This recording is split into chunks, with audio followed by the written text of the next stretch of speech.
Too many scraps, too many options. But luckily, my apartment still needs too many things. So, let's get to work.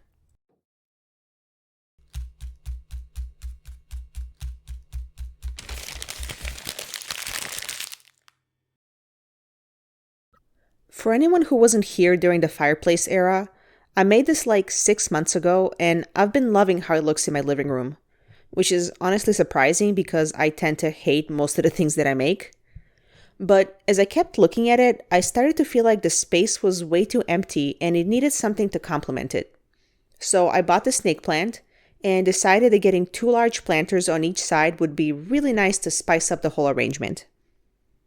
I decided to check online first because sometimes I'm lazy and just want to buy things, and came across these on Amazon. They are roughly what I'm looking for, except that they don't have the colors I like, the dimensions are slightly off from what I would need, and they're $109. Maybe I'm just cheap, but in my mind, that's a bit much for plastic. So naturally, I'll be making my own instead. I grabbed this plywood from my stash that's not the best quality, but it's also not the worst.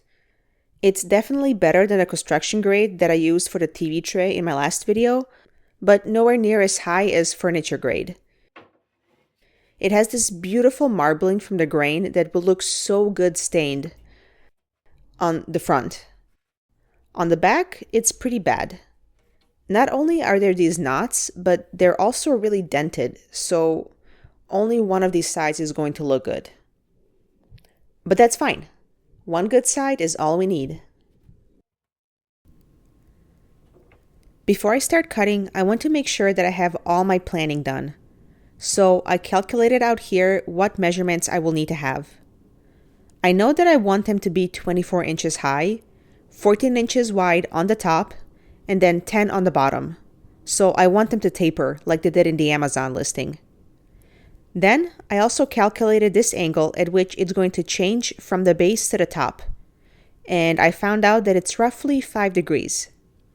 I don't need this angle right away, but it will make my life so much easier later, so I'm going to remember it. I then marked out where I want to cut on all the boards because I don't want to have to think about this once I start cutting. And then I also alternated which way the shapes faced because that way it will make them fit better on the sheet.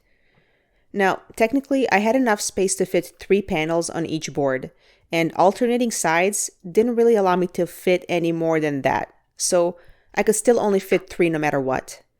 But if I alternated which way was up and which was down, I was left with larger scraps that I could salvage at the end.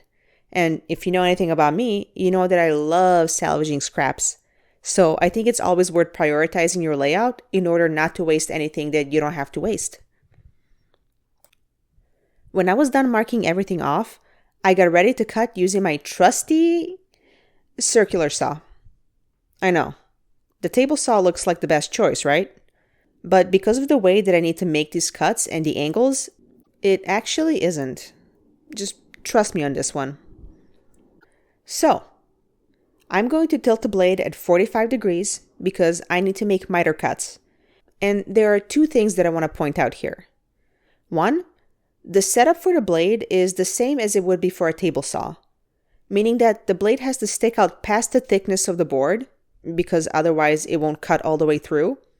But it shouldn't stick out too far because then the blade can wobble and I'll lose precision. The sweet spot is having one tooth stick out on the other end. The second thing is this distance for how far I can push the circular saw up against something to where the blade actually is. This means that wherever I set up my guide that I'm going to run my tool along, I have to make sure to account for that distance. Otherwise, it won't be cutting in the right place. So, to account for that, I made a line on this sacrificial piece of wood, and I placed my saw against it, and then I just cut. Then I measured the distance from that line to where the cut was made. The distance was 4 11/16, which is the stupidest random number, but whatever. So I cut a strip of masonite to that thickness and then double check to make sure that it's exact. And now that I know I have all my measurements ready, I'm ready to start cutting the actual boards. Here I used the masonite to measure out where I need to put my guide. Then I clamped everything down. And now when I put my saw up against it, I can see that this notch, which indicates where the blade is when it is tilted at 45 degrees, is right on a line that I made. So that means that everything is perfect and I'm ready to go. I first cut every other line that I drew on the board, and then when I had those pieces, I turned them around and cut the other side.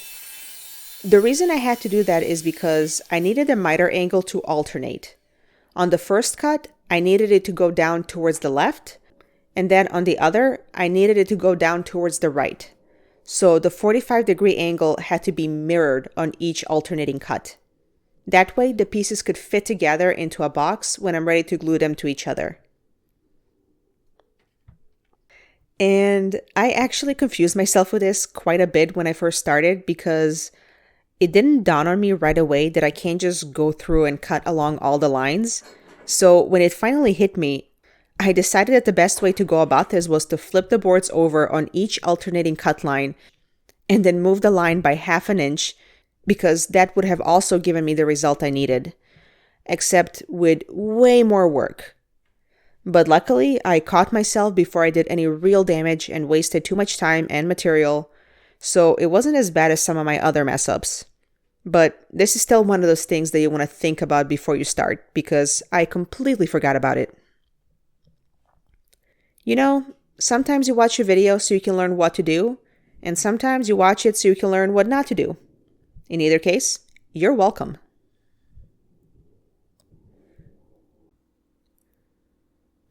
Then came the part I was dreading the most, because I wasn't sure how I was going to hold everything together while I glued and clamped it. Normally, I would ask one of my friends to help me out while I lined everything up and applied the clamps, but it was like 4 a.m. at this point, and they were passed out on the couches in the other room, and I already make them put up with me and annoy them so much while they're awake that I didn't want to bother them while they were asleep. They really deserve a break from me. So I figured I should try to make do with tape and seeing if I could possibly hold everything in place while I throw on these clamps. And surprisingly, it was working. Look at me being all self-sufficient and stuff. It's almost as though I'm learning. The plan was to first glue the panels together, and then after that sets, glue a block in each corner to reinforce the miter joint. Since this was 1/2 inch plywood, I felt like there wasn't enough surface for the glue in order to really make this a stronghold. And I really wanted these things to last for years. But we'll put a pin in that, and you'll find out why soon enough. I also had to glue these one by one because I only had 2 band clamps, and I needed both of them in order to hold the planters together while they dried, which was really annoying, and it meant that the process would take twice as long, but that's fine. It's not like I was getting any sleep anyways. Then I used a ratchet wrench to tighten the clamps as much as I could, and after that, I just waited and let it set.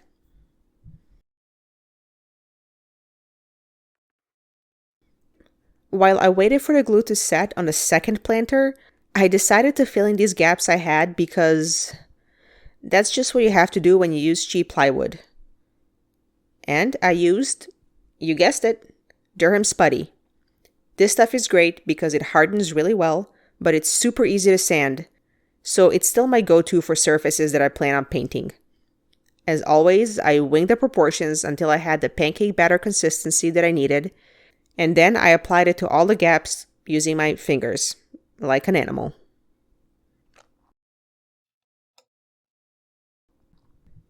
Okay, remember that 5-degree angle I said we'd need later?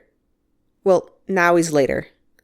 I want to put a base in the middle of the planters, about 10 inches from the top, so that the pot that I put in can sit and be elevated and not have to be all the way at the bottom. In order to make the base fit nicely inside the planter, I want the edges to be cut at the same angle that the sides of the planter are slanted at, so 5 degrees.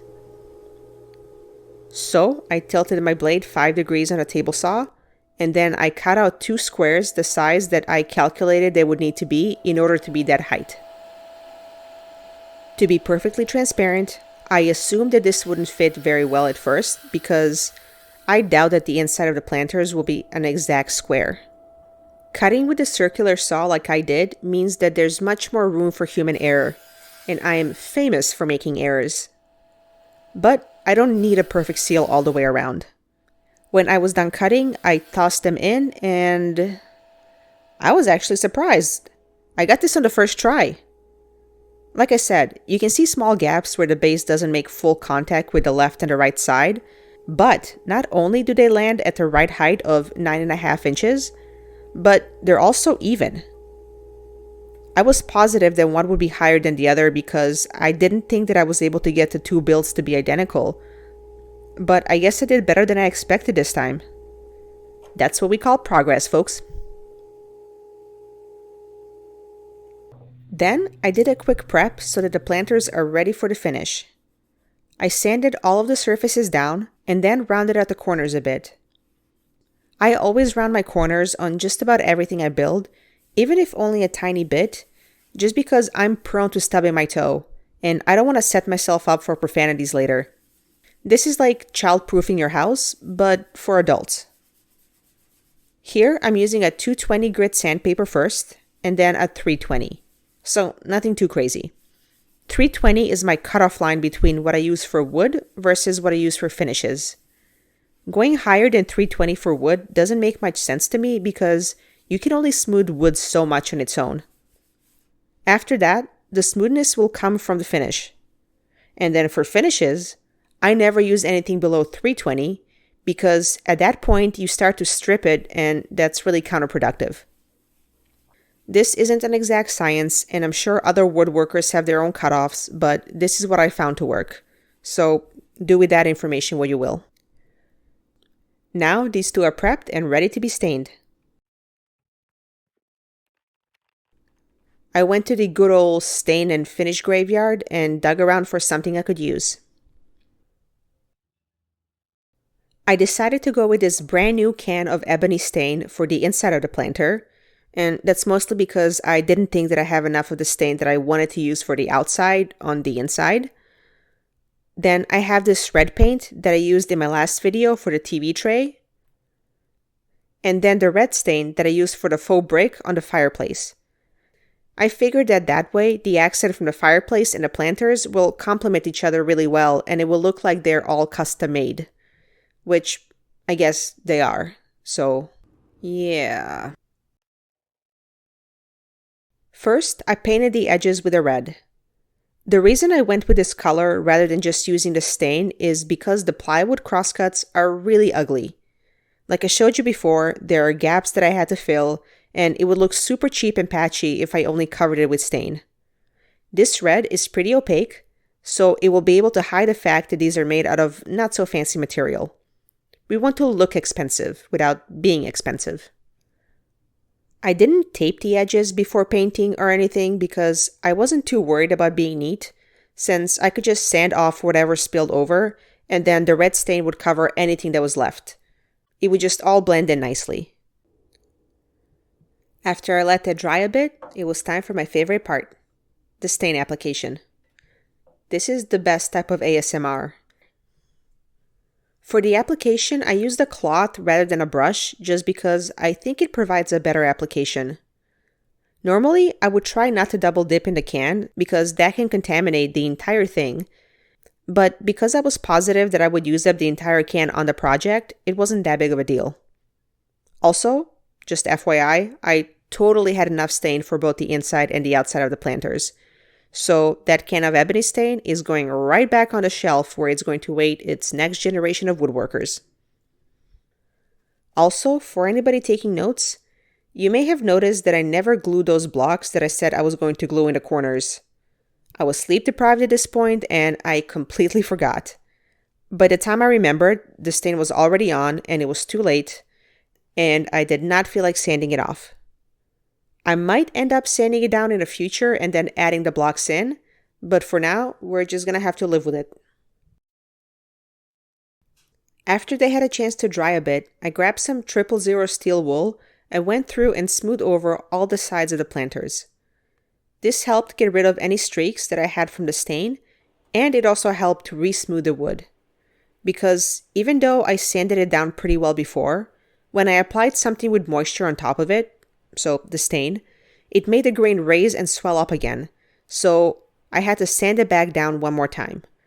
But I didn't want to do this in a way that will damage the finish, so steel wool is definitely better than sandpaper. When that was done, I threw on a layer of satin poly and then brought them home. I put my plant inside and... oh my god, I made a terrible mistake. This looks awful. It overpowers the fireplace and the TV and it makes them look so tiny. And if I add another plant on the left side, then it'll just look even worse and it will look like I have a miniature fireplace. I was so mad that I worked for I don't even know how many hours straight and didn't get any sleep and kept going even though my hands were so swollen just to end up with something that I hated. But then I took a deep breath and I decided to rearrange some things. Because I hated how tall the plant around the TV looked, I switched the plants out and put in some shorter ones that I had. And it made a world of a difference. Now I feel like the three pieces complement each other really well. They look proportional. And the wall doesn't look so empty. So the bottom line? I kind of like how it all came together. And this is how it goes with the chairs that I made a few videos ago. Like I said, I made these planters out of medium grade plywood, so it cost me about $40 to make both of these. If you really, really want to be cheap, you can make it for even less by using cheaper quality plywood. And then you can use the poly buildup method that I went over in my last video to smooth it out and make it look fancier. I'll make sure to link it down below in case you want to check it out. But I'll leave it here. Let me know what you guys thought and if you think that the setup works or if I should switch up the plants one more time. Or maybe if you don't think that I should have switched them up in the first place. Whatever your thoughts are, I'd love to hear them. Now I'm going to go soak my hands in ice water and I'll see you next time. Bye.